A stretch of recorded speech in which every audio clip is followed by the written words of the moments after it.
Hello? Hey, what's up? Hey, not much. How about you? Ready to do the show? Yeah, I think spontaneous today, right? Yeah, we got the script done, or Yeah. I'm ready. Who's doing the intro? I guess we can both do it. Okay. What do you want to do for it? Maybe we'll just make this it.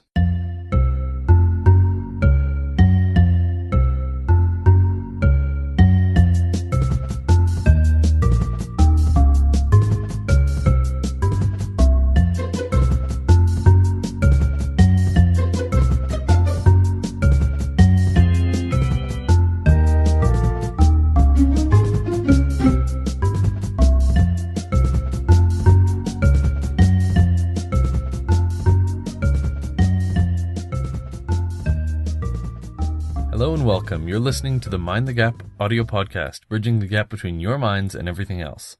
I'm Keegan Gwydolin, And I'm Mackie Drew. and our show today is called Spontaneous, and it's our show about spontaneous things. We didn't have enough time to come up with a good pun because this was so spontaneous. So today we're being spontaneous and talking about things that happen without external stimulus and premeditation, aka spontaneous things. So, It's very Mackie. formal. Yes. Well, when we first talked about the show, I wanted to do like a broad topic and cover a whole bunch of different stuff. But the first thing I thought about was nitroglycerin, the infamous explosive and medicine. I've heard of it. I don't know why it's spontaneous. Basically, anytime it's given a bit of pressure, or heat, or charge, or fire, anything, it'll blow up extremely quickly and extremely violently, and it'll blow up everything around it. And it was used a lot in war and in destruction, like building tunnels and things like that. This was like 1800 stuff, like we're building the railroad kind of stuff, right? Gotcha. So after that, I thought, well, I want to talk about Alfred Nobel, the creator of the Nobel Prize. So why would I do that? Basically, he is infamous for creating dynamite or TNT. And that is the more stable version of nitroglycerin, basically. Trinitrotoluene, correct? Yes, exactly. Yeah, it's known by many names, a lot of the times to avoid bad press. Gotcha. Yeah. AKA dynamite, right? Exactly, yeah. And there's a good reason it's called dynamite, which I found out. I'll talk about that in a second. But the idea is, I wanted to talk about how he came from making dynamite to making the Nobel Prizes. So, he was born in Sweden in 1833 into a family of inventors and weapon makers. So, the Swedish are not known for their weaponry, but this particular I guess they are family now. was. Yeah, exactly. And he studied when he was 16 under the famous chemist Nikolai Zinin. And when he was 18, he went to the U.S. and he studied under the inventor John Ericsson. So he was very well versed, even at a young age. Lots of chemical and. Sorry, is that the Ericsson of the phone, like the Sony Ericsson? I don't believe so. No. Oh, that's too bad. Sorry, no. He was a boat maker.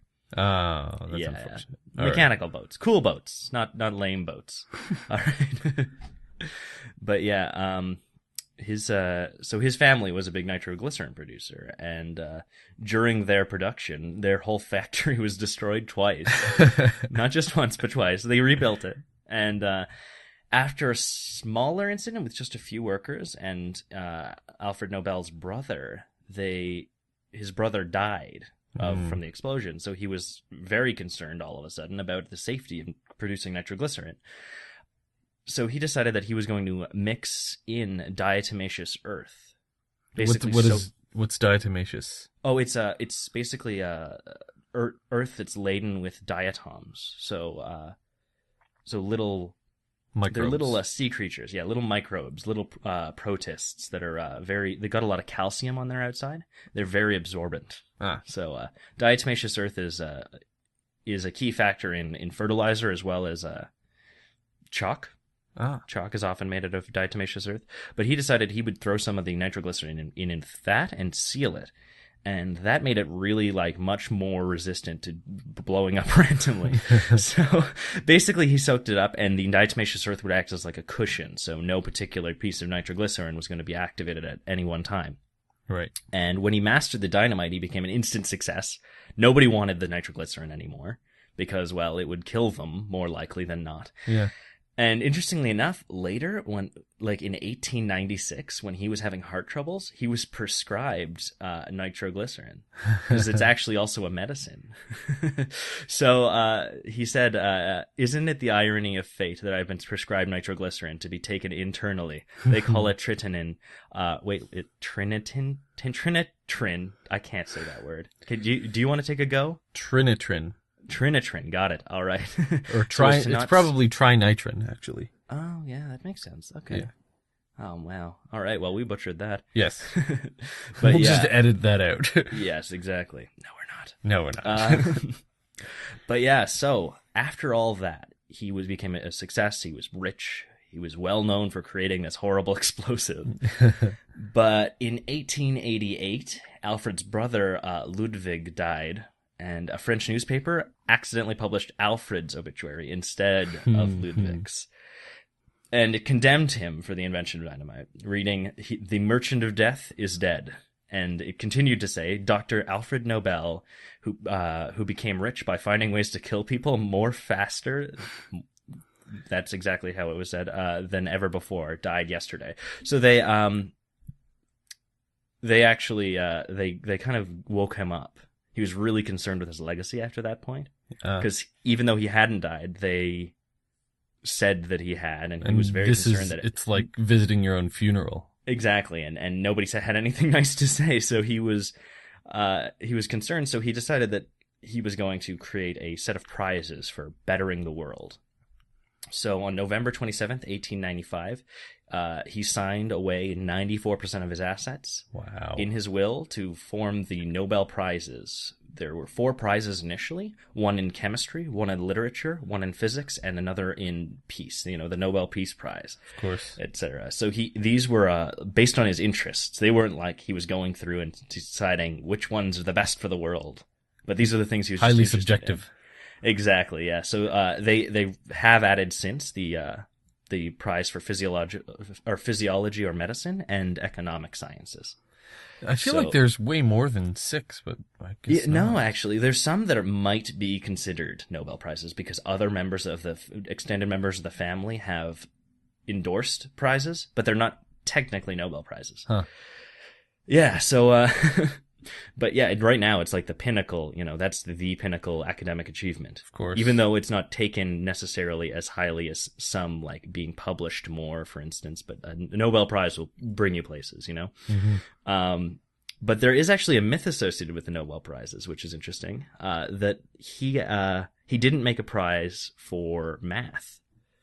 Yeah, interesting. And because of that, everybody assumed, for some reason, I have no idea how this became commonplace belief, but I've seen it, that his wife was having an affair with a mathematician, and that's why he didn't do it. Here's the thing, though. He never married anyone. He never had a wife. So it's super wrong. Well, it could be his girlfriend or something. Yeah, that's what people say, but there's still no evidence for it. Yeah, of course. Yeah, so there's no math prize, and it's probably just because he wasn't interested in math. And rightly so. Math is boring. Wow. Hey, don't you dare. Hey, he didn't have a biology or medicine one at the beginning. It's weird that they don't have one for like basic biology, It's like very applied biology. It's sure. Yeah, it's very interesting that the ones that they've chosen, but what can you do? Yeah. All right, so you wanted to talk about something else, maybe a little bit more ancient. Yes, I want to talk about spontaneous generation. And just as the name suggests, this is the generation of something without, like, spontaneously, so without anything particularly causing it. The idea was originally proposed by Aristotle, which gives you an idea of how old this is, to explain how organisms seem to arise from nothing, or rather from non-living matter, over a period of between minutes and weeks. And according to him, this was possible because non-living matter contained pneuma, or vital heat. and this was generally accepted because it explained many phenomena that people observed. For example, rotting meat seems to spontaneously generate maggots, which turn into flies. So people were going like, oh yeah, obviously spontaneous generation because maggots just appear. Well, we didn't see them appear, so they must have just... Exactly. Yeah. In fact, this was a very, very widely held belief. A quote-unquote scientist named Jean-Baptiste van Helmont described recipes for generating animals from nothing. For instance, to make a mouse, you add a piece of soiled cloth to wheat for 21 days and you'll get a mouse. If you place basil between two bricks and leave it in the sun, you'll make some scorpions. That's amazing. Yeah. Oh, I need that recipe book. And apparently he actually tested some of these out, and I don't know what happened, but he never recanted this stuff, so I guess he thought that it worked. I guess it could have worked, like a mouse likes wheat, a scorpion likes dark places with vegetable matter. So, it could work. Yeah, it just could work. You can't seal it. Yeah. They'll show up. They're just not coming out of nothing. Exactly. This whole notion was eventually disproven by Francesco Redi when he conducted experiments showing that the maggots did not appear on the meat when it was in a covered container. And this is something you go through in every basic microbiology course. You go over the history of microbiology, and it's always these guys. It's Francesco Redi was the one who stopped the idea of spontaneous generation, or at least gave it its first blow. The discovery of the existence of microorganisms also contributed to the downfall of this thought, since the size of life was suddenly greatly expanded, right? It's originally we thought that basically life was only as small as maybe the smallest flies you could see. Yeah, mites, things like that. Yeah. But suddenly there's all this life going on way, way, way smaller. Way smaller than you could ever have seen. So, the size that life could be was suddenly vastly expanded beyond standard human capabilities, right? Without microscopes and stuff. Yeah. Another interesting tale is that of the barnacle goose, which is a type of goose which was said to be born of driftwood, but specifically fir branches that have been tossed along the sea for a while. And this was partly believed because these geese never seemed to nest or lay eggs because they migrate to remote Arctic regions, so no one ever saw them. Yeah, nobody knew about migrating, so they're like, wow, those must be those barnacles over there. Yeah. And the branches that they'd find would gather a type of barnacle, which they called a goose barnacle, and they thought that it would ripen into a goose, sort of like a fruit ripens on a tree branch. But obviously, all of these spontaneous generations are inconsistent with the scientific hypothesis of abiogenesis, which is something that is a real scientific hypothesis nowadays and explains the generation of life from non-living matter billions of years ago. Yes, billions of years, very slowly, and not geese or mice. No, and it's this is sort of like the initiation point where right after we got something that could self-replicate, then evolution takes over and handles the rest of it. But all of these notions of, life just springing out of wheat, it's just nonsense. And, like I said, Francesco Redi with his meat experiment, and then you had Louis Pasteur, who did experiments with a bent neck glass flask. Oh yeah, and he elongated the end, right? Yeah, and he basically proved that no, life doesn't just spring into existence. There is something we just can't see. That was actually an interesting story because at first he had done the experiment with a sealed flask, but then his critics said that no, you need air flowing through. Yeah, and you need then the suddenly, vital force or whatever it was. Yeah, so if you seal it, it's not going to work. So he had to make this long flask to get around the crazy idea, and it worked, thankfully. Yeah. So, I wanted to talk about something that I was fascinated with when I was younger, because I loved the supernatural stuff. I watched the supernatural TV shows and, a haunting and ghost stories and all that stuff. And I'd come across spontaneous human combustion. Ah. So the idea with spontaneous human combustion is that a person, dead or alive, will just set aflame. They'll be burnt. They'll they'll be set on fire and they'll burn up with seemingly no source of accelerant or ignition point. Generally, it would be in the torso area. The torso would be the most burnt area, with some of the extremities left behind, untouched. And it's very typical for one of these stories to include the point that only the person was burnt and none of the surroundings. It's very weird. Yeah. So there's actually, it's not nearly as common as I thought it was. Only about 200 cases are cited ever in the last 300 years. So it's not like it would be like an epidemic, right? Mm-hmm. But there's a few explanations floating around, some of them legitimate and some of them not. Whether or not these people are actually setting a flame or otherwise, we don't really know. But there's a few hypotheses, and I'll let you decide which one you think are more reasonable. All right. So one person I saw was saying that it was Numbers 11:1 from the Bible. Okay. So, what's that? This is now the people complained about their hardships in the hearing of the Lord, all capital letters. And when we hear them, his anger was aroused. Then fire from the Lord burned among them and consumed some of the outskirts of the camp. So some people cite that. Even that, though, is inconsistent with the thought, because it wouldn't have burnt the outskirts of the camp, if I'm going to give it every benefit of the doubt. Yeah. Other than the fact that there are so many other problems with that. Some people cite ball lightning, which is also an unproven thing. I'm not even fully familiar with ball lightning. I know vaguely it's like a form of lightning that people say sort of rolls along the ground or something, right? Ball lightning, there's so many iterations. It's likely not one single phenomenon to explain it, but it's basically lights that are far away. So yeah, the idea, it's often high up or in a forest, for instance. So you'd see it and you'd be like, oh my God, there's ball lightning, and you wouldn't hear any thunder.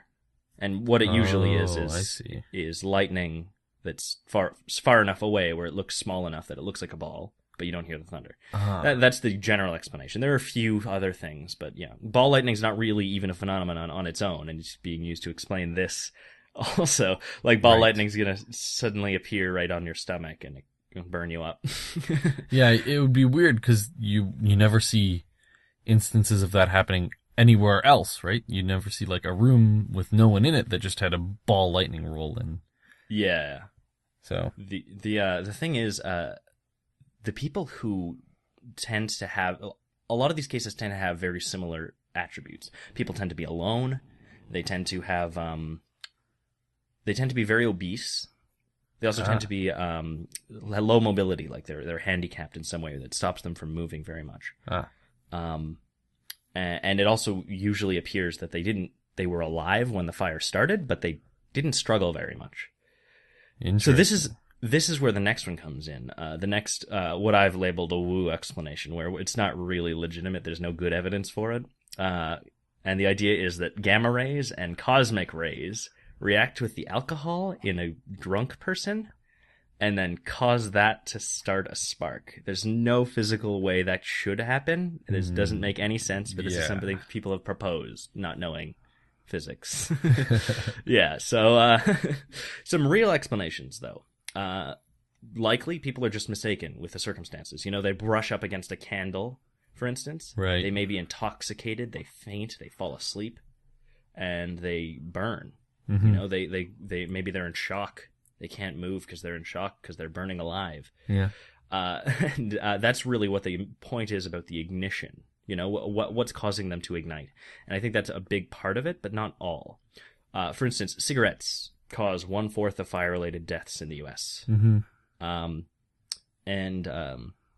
The biggest explanation that's usually given for this sort of thing, though, is the wick effect. Have you heard of the wick effect? I saw a little bit on spontaneous human combustion, so I did see the wick effect. It's a big positive explanation. It's the big explanation, the one that makes the most sense, which I like it a lot. It's very interesting. The idea is, especially since there's such these trends of obesity in the victims of spontaneous human combustion. The idea is there's an unknown ignition source. Maybe it's a cigarette, maybe it's a candle, whatever. It'll catch their clothes and it'll set their clothes on fire, burning through just their top layer of skin. Not the top layer of skin, their skin, just their skin, going down to the subdermal fat.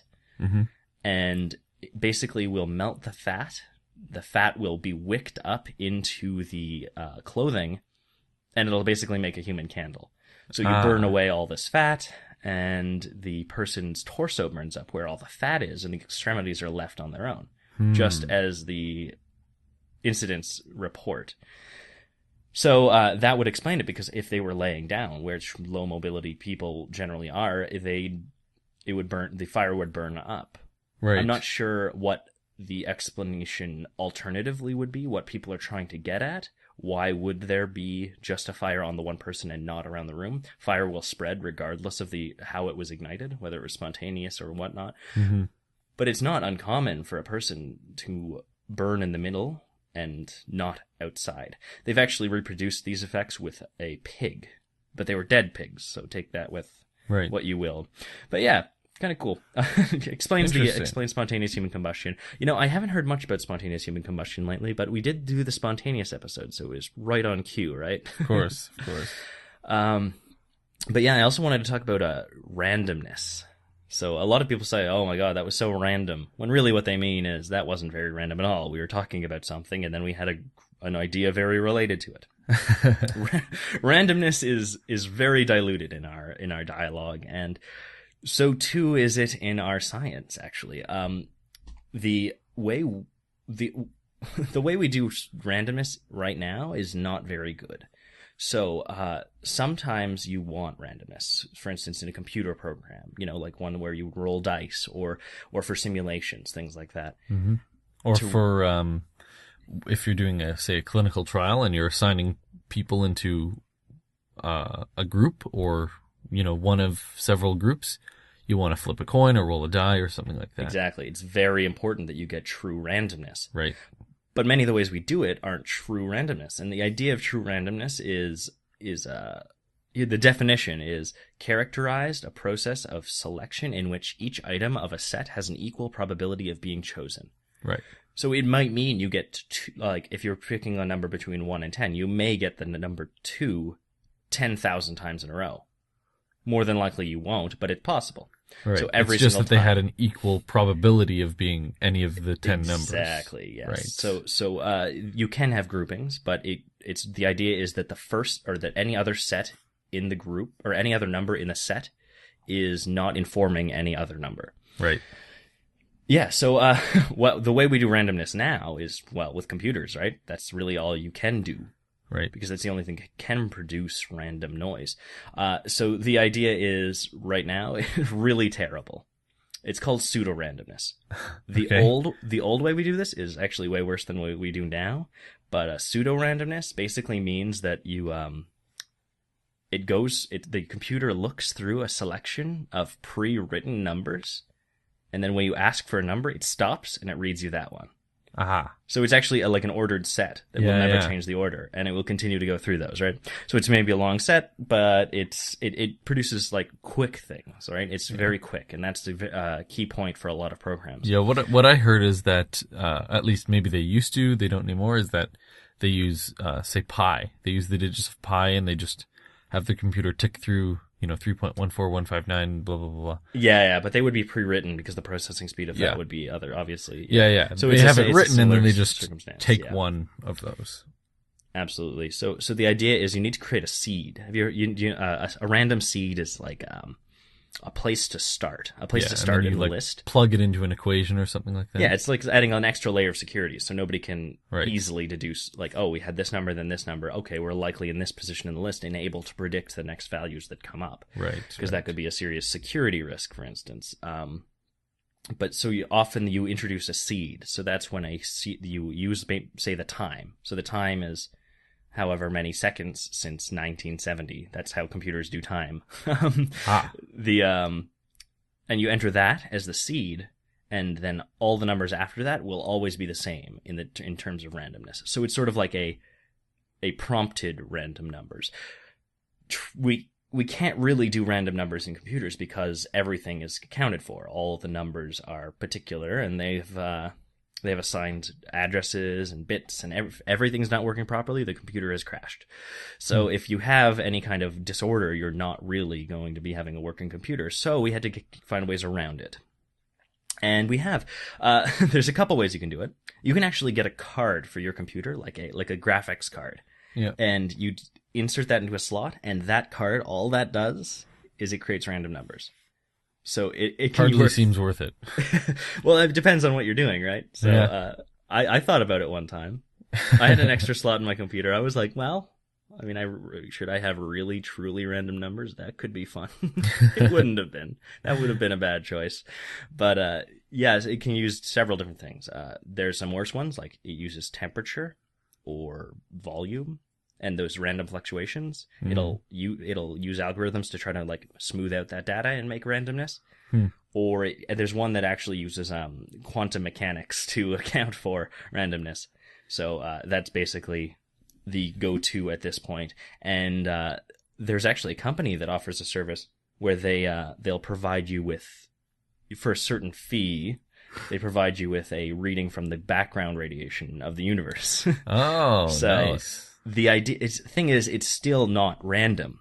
It's still pseudo-random. Right. It's just not easily predictable. And Right. that's the key. Well, true randomness may not be possible, depending on how the universe is, and we don't know whether the universe is derivative or not. Well, Whether we if think that the universe is fairly mechanical, right? I mean, Yeah. it's, again, one but we thing do- causes the next, and if there was a starting state of the universe, then you could theoretically predict everything that's going to happen at every point in time. But we don't like know you that say, though. it That's doesn't- that's a common debate amongst physicists. right, physicists, but Yeah, so for our intents and purposes, on like the scales that we live our lives, I think it's fairly true.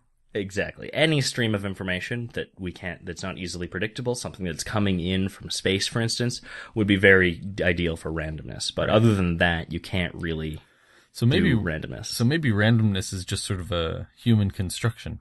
Like Yeah. it might Yeah, not yeah. actually exist at all. I think it's sort of a matter of scope. Yeah. It's a What isn't? it's just something we don't understand, or we don't have the capability to understand anytime soon. So that's what we call it, random. Yeah, So do you think that true randomness exists? I do. Ah. I think the true randomness exists, but that's a big philosophical point. Mm-hmm. The way I want to address it, and I don't think we should have time for that right now. All right, fair enough. Maybe a negative episode. That'd be fun. Well, I want to talk about spontaneous remission, and this is my medical interest coming out a little bit, but Whoa, slow down there. You got medical interest? all right. So spontaneous remission is what you generally refer to when you're talking about an unexpected improvement or cure from a disease that appears to be progressing in severity, and it's usually employed in reference to cancer. So this was first defined by doctors Tilden Everson and Warren Cole in 1968 as, quote, the partial or complete disappearance of a malignant tumor in the absence of all treatment or in the presence of therapy which is considered inadequate to exert significant influence on neoplastic disease, end quote. So that reference to neoplastic disease is again, and tumors as well, is bringing this into cancer specifically. But this is basically a fairly well-known phenomena where people will just sort of get better and no one really knows why. Yeah, you hear that all the time. Yeah, I have a headache and then it's better. Yeah. In cancer specifically, the frequency varies quite a lot between the types. Some estimates have been as small as 1 in 100,000, which is actually still pretty big. Like, that's a lot of people who are spontaneously getting better from cancer. Yeah. But one study found that 22% of breast cancers will undergo spontaneous remission, which is absurdly large. That seems like maybe we're missing something, actually. That seems like maybe you should just not bother getting treatment sometimes. Although I would never ever advocate that. It's like, whoa, well, you might not need it. Well, you'll be fine 1/5 of times, but please get treatment. As with most spontaneous things, the cause is unknown, which is why we say that it's spontaneous. We don't think it has a cause. But several ideas have been proposed, including the induction of cell death or the growth of blood vessels via hormonal or immune mechanisms towards a tumor that then cause the tumor to die. Or you often see tumors go away as a result of high fever from an infection. So Wait, maybe... Sorry, one second. Would Yeah. the growth of blood vessels kill tumors? Well, what we're thinking is that if the blood vessels grow to more parts of the tumor, then more parts of the tumor are exposed to the immune system. Okay, the that makes blood. sense. Get the macrophages in there. Yep, and start yes. identifying, right? Okay, that was shocking to me because I had just read a big thing about like anti-angiogenic drugs and how they can stop, Yeah. cancer in some cases. Yeah, well, as with most things, it's a balancing act. Fair enough. Tumors actively recruit blood vessels to grow towards them to feed them so they can get bigger, but it's obviously a trade-off for them at some point. Yeah, the risk. Yeah. So, but tumors can also spontaneously go into remission as a result of high fever from an infection, which is probably a combination of raised body temperature and the activation of the immune system.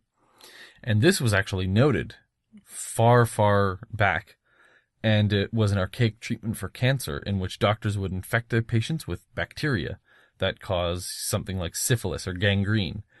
Most people died from this treatment, but some of them, their tumors would just go away. So,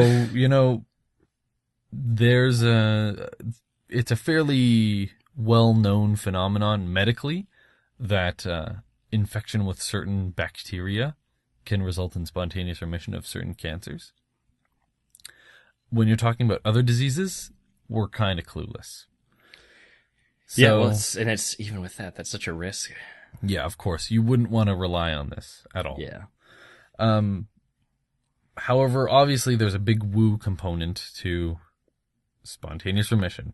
Because many people claim to have undergone spontaneous remission after treatments with alternative medicine or faith healing practices, stuff like that. And they offer this as evidence for those practices. But according to Dr. Stephen Barrett, who's a retired physician who operates Quack Watch, many of these people never had cancer in the first place, and many are scammers who were never ill at all, and they were just looking to sell their own personal alternative cancer cure. So Barrett writes that most ailments are self-limiting and improve with time regardless of the treatment. It's sort of like a cold. When your cold goes away, you might attribute it to, the orange you ate for breakfast, or Chicken soup, or... Yeah, chicken soup, or it's just that your immune system fought it off. And this is related to the placebo effect, and, people often attribute their recovery to whatever they did shortly before their recovery, which is a fallacy called cum hoc ergo propter hoc. So indeed, many people will tout their agenda, whatever it is, as the cause of their spontaneous remission. Some spontaneous remission proven cancer cures include deepening one's spirituality, trusting in intuition regarding health decisions, releasing negative or repressed emotions, feeling love, joy, and happiness, changing one's diet. They were non-specific as to this. Just change it. Change it, whatever. Change it, make it worse, better. Doesn't matter. Yeah. And, of course, taking herbal or vitamin supplements. Wow, that sounds like an easily monetizable cure. Exactly.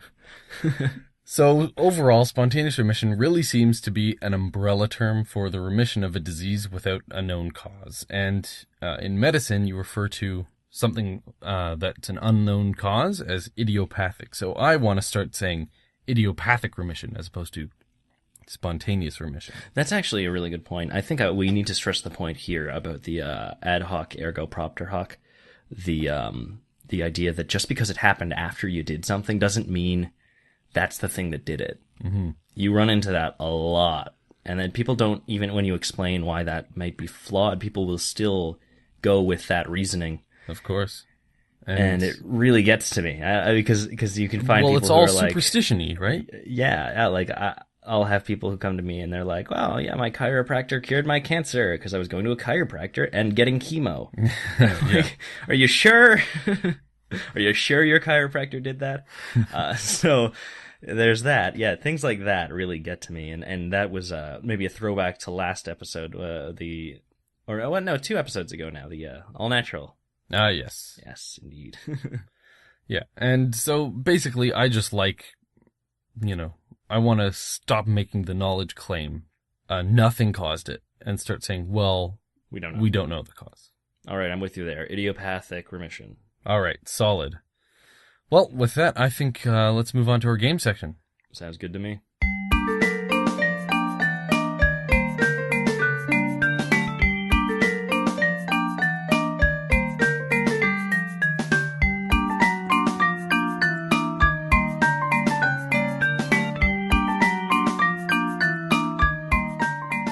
Hey everyone, welcome to the game section. And joining us just for the game section today, we have Alyssa Chenery. Say hi. Hi. All right, and let's start off with our puff question. And today we're asking, what's the most spontaneous thing you've ever done? You're not supposed to say it's a puff question. we refer to it as that all the time. Mackie. Oh, okay, what's fine. the most spontaneous thing you've ever done? I think, honestly, it was recent, and it was me changing majors. I just did it. I walked into a room. I was like looking for a course, and then I just changed. It wasn't intentional. It was just like I mentioned, I want to be in biology now, and then she was like, "Do it." So I signed the form, and I was done. But you asked me about this months ago. I thought about it. I was thinking about it, but when I did it, it was spontaneous. That You're counts. saying, Come on. Like the All right. decision was split second, so that Yeah, you exactly. Kind of, yeah, okay, I can see that. I can see that. That's a Fine. scary thing to do, like all of a sudden. Gotcha. Alyssa, what about you?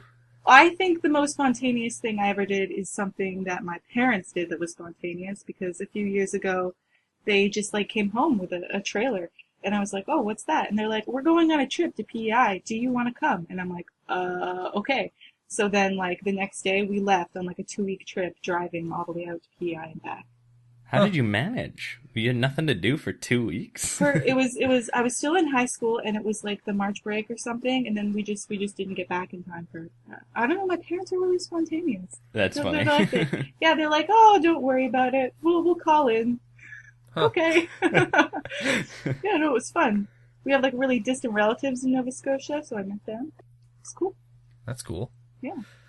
I know the most spontaneous thing I've ever done is I went back home, and one of my high school friends called me, and he said, "Hey, Keegan, you want to do something for my birthday?" And I was like, "Yeah, absolutely." And he's like, "Okay, we're going wedding crashing. Grab your suit. Let's go." I was like, "Okay." How did that go?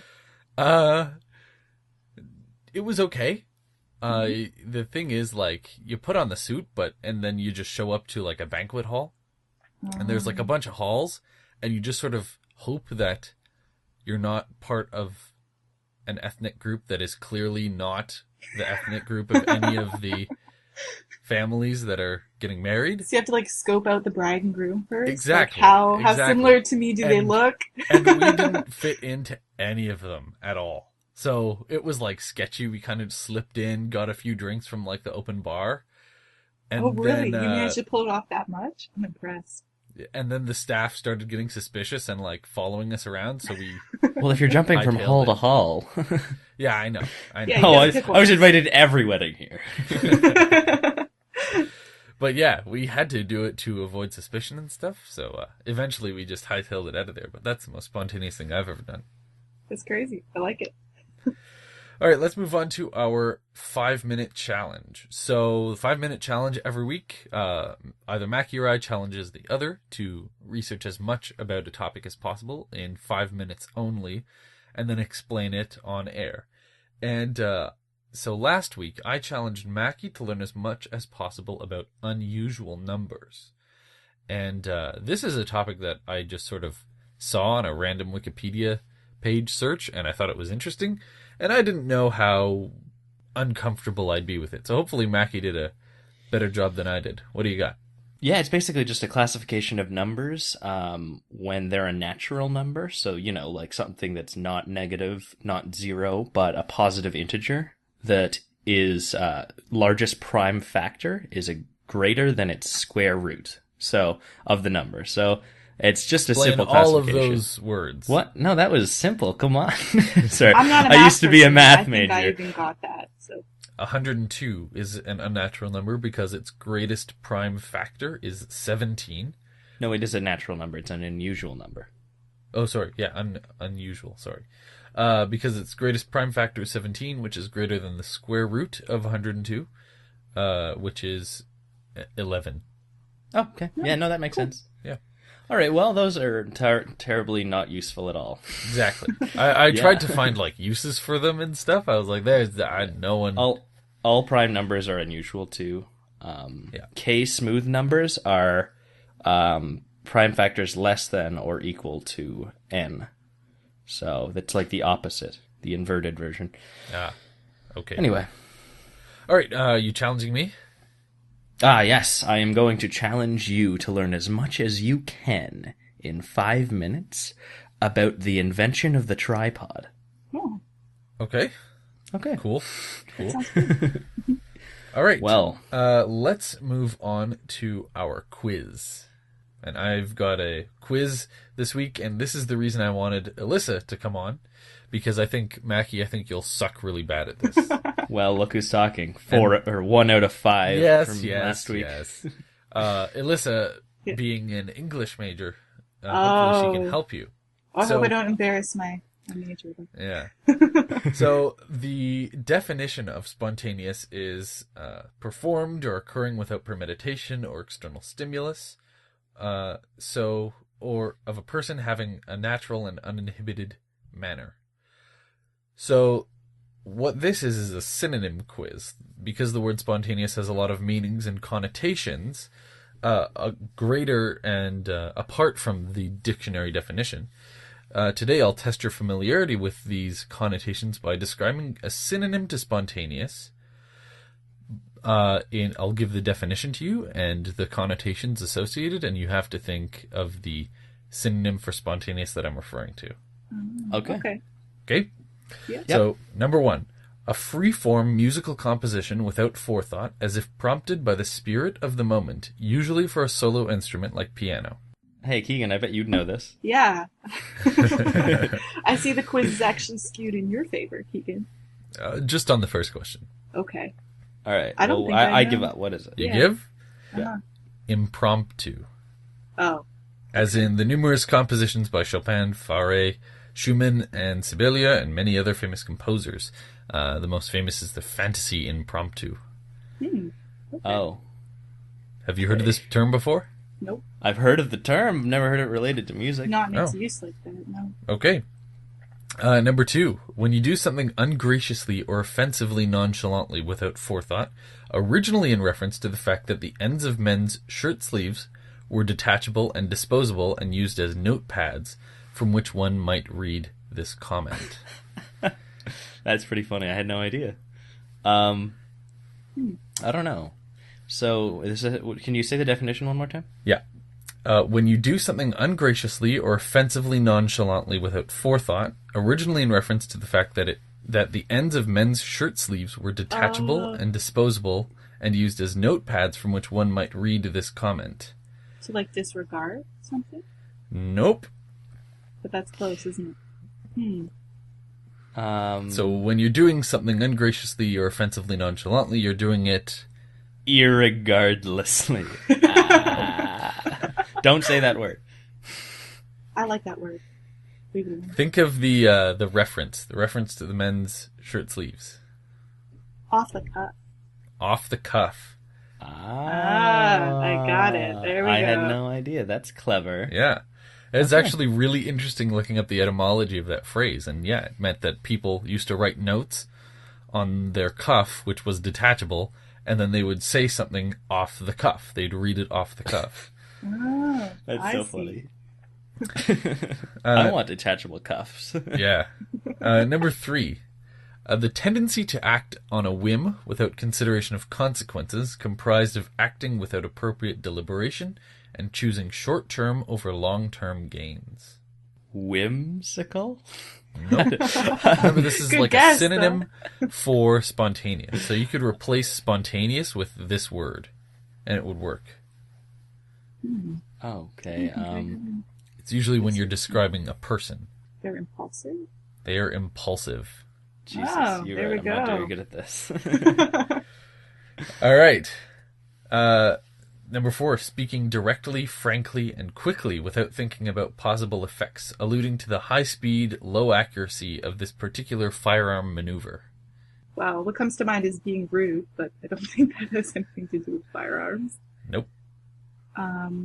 Shotgun. Nope, not quite. Nah. This is a lesser known phrase, but I think you can figure it out if you think of the high speed, low accuracy firearm maneuver. Is it like to fire off? You're getting there. Mackie? No, I'm just like thinking about like medieval guns now. I'm not even playing the game. The phrase is shoot from the hip. I've never heard of that ever. Okay, Come on, that's yeah. lame. So if you're shooting from the hip, you're speaking without thinking of the effects. It's high speed, low accuracy. You're just sort of instantly rebutting. It's probably going to hurt. I Yeah. get you. Number 5, to do something suddenly without planning it, drawn from the earlier phrase on the spur, meaning in great haste. Spur of the moment. Spur of the moment is There correct. we go. See, I told you, Mackie, you suck. Yep, I do. All right, number 6, to create and perform without preparation or to make something from whatever is available. It's also a genre Make of it from comedy. scratch. Huh? Improv. What? Improv? Sorry. Oh, it is improv, yes. Ha. The rest of it was, it's there also you go. a genre of comedy and plays an integral part in jazz music. And it is improv or improvisation. Perfect. Got one, that'll do. And last one, when something works by itself with little or no direct human control, it is this. Automatic? Automatic is correct. Oh, there we go. Is that a synonym for spontaneous? Yes, it's listed in the thesaurus. Oh, well, It's you can't loosely trust the related. thesaurus. Well, you pulled up in the end there, Mackie. That was good. There you go. All right. As long as it's not a true synonym of spontaneous, I've got it. All right, well, thanks for joining us for the game section, Alyssa. No problem. And that's our show. So email your comments and questions to mindthegaphosts@gmail.com. Our next show will be called Jesus Take the Scalpel. Subscribe to us on YouTube, iTunes, or the podcast feed of your choice, and be sure to like or rate us depending on your platform. Thanks for listening.